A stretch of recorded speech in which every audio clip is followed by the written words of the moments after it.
Muchísimas gracias, Jessica Moguel. Ya lo escuchábamos, 38 estaciones de metro, 47 de Metrobús y 4 más de tren ligero.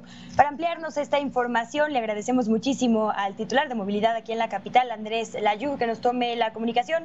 Será vía telefónica. Secretario, bienvenido y gracias de nuevo. ¿Qué tal, Luisa? Buenas tardes, muchas gracias por la invitación.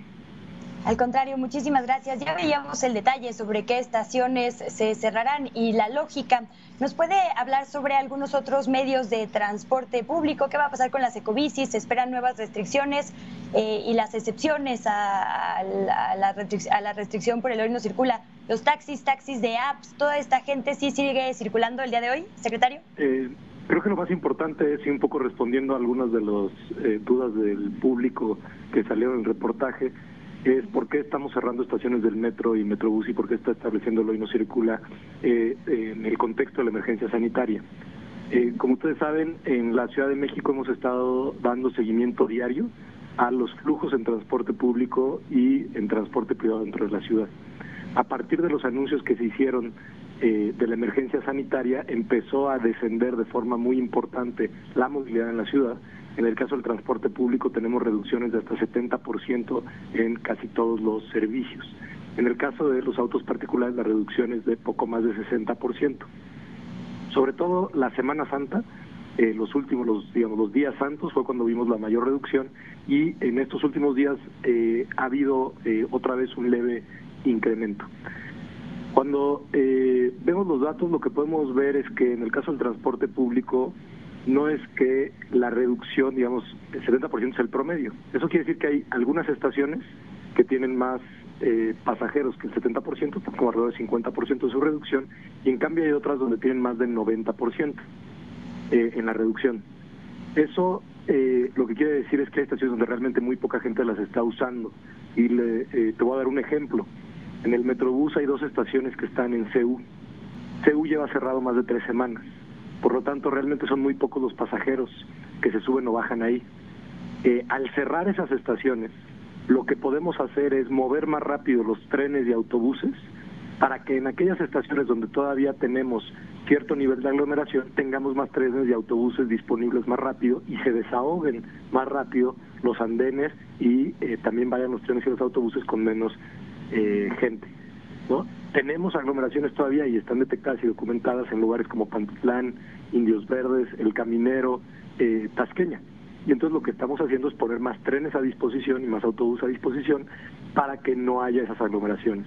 El objetivo de estas decisiones no es restringir la movilidad, el objetivo es reducir las aglomeraciones, porque es en las aglomeraciones donde puede haber un incremento de contagios. En el caso de los automóviles particulares, lo que hemos visto es una reducción muy importante en el flujo de vehículos, pero también un cambio en el horario de cuando se están usando los vehículos. Normalmente entre semana tenemos un pico en la mañana y un pico en la tarde-noche, y esto es porque la gente entra y sale del trabajo. Sin embargo, ahora que tenemos muchos menos coches en la calle, tenemos coches que se están moviendo y el nuevo pico, digámoslo así, sucede entre 12 del día y 3 de la tarde. Esto es consistente con la información que tenemos de mercados, supermercados e incluso servicios de reparto, donde vemos que la gente está haciendo sus viajes de abasto, de comercio y de servicios de primera necesidad precisamente a esas horas. Y justamente la invitación que ha hecho la autoridad sanitaria es que si las personas, y es normal que todas las familias o todos los hogares hagan viajes de primera necesidad y de abasto, que los planeen, que sean viajes planeados, que solo los haga una persona y que los haga una sola vez a la semana de ser posible.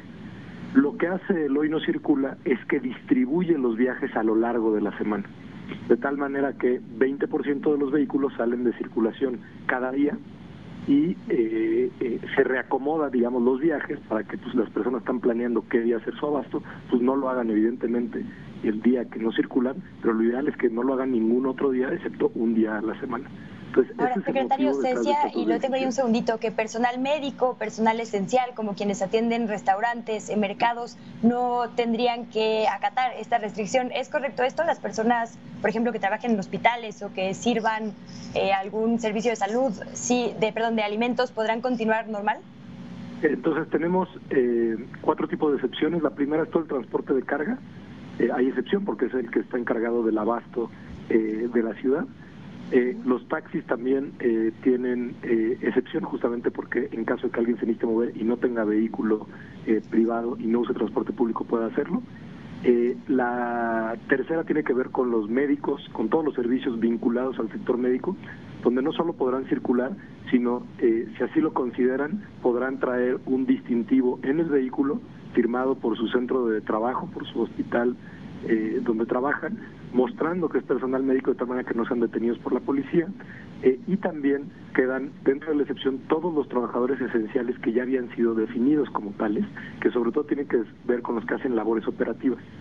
Justamente por cómo hice la descripción de los horarios de movimiento de los vehículos, los que se siguen moviendo en la mañana, digamos a un horario laboral, son los trabajadores esenciales, y esos, con que traigan un oficio del centro de trabajo que explica cómo son trabajadores esenciales en términos operativos dentro de industrias o servicios esenciales, quedan exentos del hoy no circula. Secretario, veo en su cuenta de Twitter la imagen de un camión de la Ruta 13 con algunas indicaciones, una hoja impresa que dice no usar, guarde su distancia. ¿Va a haber algún otro tipo de acciones para evitar dentro del transporte público que la gente se siente sin guardar a la sana distancia? Sí, estamos trabajando con todo el transporte concesionado, hay que decirlo, muchísima gente en la Ciudad de México se sigue moviendo con transporte concesionado. Nosotros tenemos ahorita operativos en los lugares de interconexión, donde estamos pidiendo, y así lo hemos hablado con los representantes del transporte, que todas las personas al menos vayan sentadas, e incluso en las horas picos, para garantizar que haya más distancia entre los pasajeros. Eso quiere decir que estamos reduciendo la capacidad del transporte, pero al mismo tiempo tratando de garantizar la salud de las personas. También en todos los casos hemos llamado a la población que usa transporte público que se ponga un cubrebocas y que haga un buen uso del cubrebocas, en el sentido de que solo toque las ligas, que son las que, o la parte que se amarra a la cabeza, y no toque la parte frontal, donde es donde se acumula la saliva, que sabemos que puede ser un medio de contagio. Y cuando lo terminen de usar, o lo laven o lo tiren a la basura y no lo dejen en un lugar donde alguna otra persona pueda entrar en contacto con ese cubrebocas. Esa es parte del conjunto de medidas que hemos tomado recientemente, que se suman a las anteriores, que desde hace un mes se tomaron sobre la limpieza y sanitización de todo el transporte público. ¿Habrá alguna sanción o supervisión especial para que se acaten estas indicaciones? Y aprovecho que he hablado del transporte concesionado, ¿alguna indicación extra para los choferes o las mujeres que conduzcan también este tipo de vehículos? La indicación que se les ha dado es que al final de cada recorrido tienen que limpiar con agua y cloro todos los lugares que entran en contacto con los pasajeros, como son asientos, postes, pasamanos, y también que el cuidado de manos del propio conductor, es decir, que tenga gel disponible el propio conductor. La Ciudad de México ha puesto en disposición, tanto en Metrobús, Tren Ligero, Metro, pero también en los CETRANS, ha puesto gel, y hemos distribuido gel entre los conductores del transporte público, justamente porque es importante que la higiene de manos se cumpla, pues es el principal medio de transmisión. Por último, dos últimas preguntitas rápidas. El tema de las bicicletas, ¿esto sigue funcionando libremente? ¿Se adaptarán nuevos carriles para que también sea una nueva alternativa? ¿Y seguimos hasta nuevo aviso o ya tenemos alguna fecha para que terminen estas medidas, secretario? Todas estas medidas se toman a partir de las indicaciones de la autoridad sanitaria. Entonces, en el momento que haya una reevaluación y nos den nuevas indicaciones, nosotros actuaremos en consecuencia. Es una decisión, digamos, que está en manos del equipo médico y científico del gobierno de la ciudad y del gobierno de México. Y en el caso de las bicicletas, el sistema de Ecobici está abierto, está en plena disposición. Los usuarios de Ecobici pueden usar hasta una hora de viaje la bicicleta, y tenemos una red con infraestructura ciclista importante en la ciudad. Entonces, evidentemente, si las personas están obligadas a hacer viajes, no es una invitación a hacer viajes adicionales, es simplemente, si están obligadas a hacer viajes, la bicicleta es un modo de transporte que pueden usar, porque son viajes individuales en donde se respeta la sana distancia. Pero en términos generales, el llamado es a quedarse en casa. Por supuesto. Andrés Layub, secretario de Movilidad de la capital, muchísimas gracias por haber estado en la emisión de 1 a 3. Con mucho gusto, Luisa, muchas gracias. Hasta luego, un abrazo. Y precisamente voy a complementar rapidísimo los datos que nos daba el titular de movilidad. De acuerdo con los Google Trends o las tendencias de movilidad de Google, efectivamente, donde más ha disminuido la presencia de mexicanas y mexicanos es en el transporte público, hasta en 63% desde el 29 de febrero pasado. Con esta información nos vamos.